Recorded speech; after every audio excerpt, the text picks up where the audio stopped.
yeňmesek bolmaz. Vatan veyran oldy, yıkıldı jaýlar. Köpeldi bir debim çörege darlar. Ayaga galalyň namysy barlar, bu haram tohumdan dinmesek bolmaz. Galalyň jem bolup namys ar üçin, ilim günüm sergezdan debim nan üçin, bu güne sen saldyň bizi näme üçin diýip hasabyny almasak bolmaz. Bu haram köpüşdi bizim kanımız, güç kuvat kalmadı çala canımız. Ya hak var Allah deyip indi özümüz, demir donumuzu giymesek olmaz.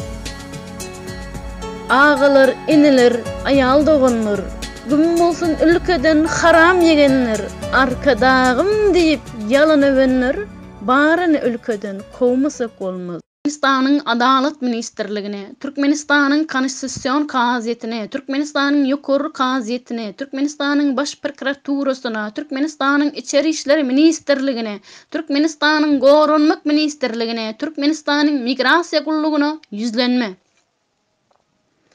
Türkmenistan'ın demokratik sayılı ve halk hareketi, Türkmenistan'ın konstitusiyosunun ve Türkmenistan'da yığınakları, mitingleri, yürüyüşleri ve beylik köpçülüklüğün çareleri kuramak ve geçirmek varada Türkmenistan'ın kanununun 3. ve 7. maddelerinin taraflarına layıklıkta 2020 yılın 25. sentyabrında saat 10:00'dan akşam saat 18:00 çenli Türkmenistan'ın ähli şehirlerinde, etraf merkezlerinde, şehirçelerinde ve ova genişliklerinde ve bütün dünyadaki Türkmen halkı bilen dünya yurtlarının en çemesinde miting geçirmek meyilleştirilýär.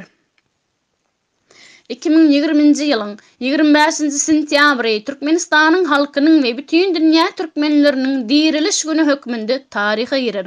Türkmenistan'ın demokratik sayılı ve halk hareketi sizin Türkmenistan'ın konstitusiyosuna layıklıkta dövleti dolandırmağın bir şahası olup durýandyňyza ünsüňizi çekmek isleýär.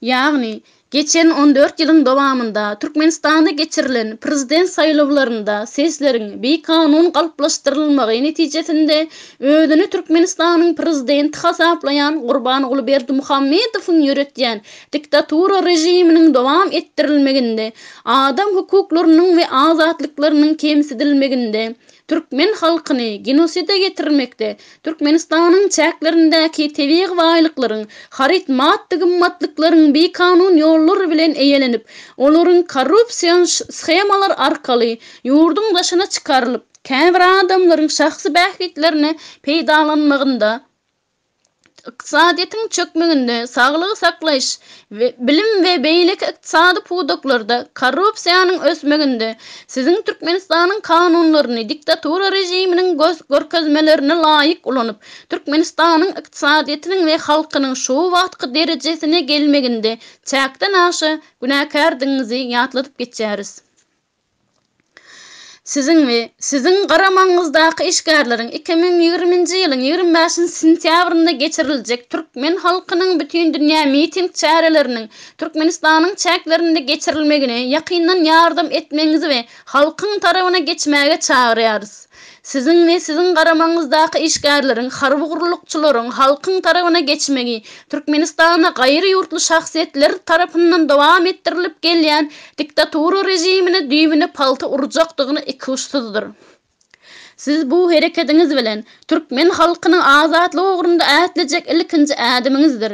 Türkmenistan'yň halkyna uzun tarihdan mahsus bolan jomartlygy sizin diktatura rejimiňiziň basyşlary netijesinde şol döwründe eden günähleriňiziň bagyşlanmagy münasipdir. Emma siz bu ýagdaýda diktatura rejiminiň girdabyndan çykyp bilmän ýa-da diktatura rejiminiň talaplaryny bir kanun berja edip 2020 ýylyň 25 sentýabrynda geçiriljek Türkmenistan'ın ve bütün dünya Türkmenlerinin mitinglerinde, Türkmenistan'ın çäginde halkın ayağına badak bolmak, halka karşı bir kanun korkuzmaları olunup fizik ve ruh basışlar eden halatyňyzda diktatura rejimini goraýjylar ve onu yürüdüyiciler bilen deň derecede Türkmen halkyny genosida getiren hökmünde halkara kanunlaryna laýyklykda kaziyet işine çekiljekdiňize sizin ünsüňizi çekýäris. Sizin ve sizin ulgamyňyzda zähmet çekýän adamlaryň hukuk we harby düşünjeleriniň bardygyny nazara alyp, özüňiziň maşgalaňyzy we çağalaryňyzyň geljek ykbaly barada dogry netije çykararsyňyz diýip türkmen halky size ananýar.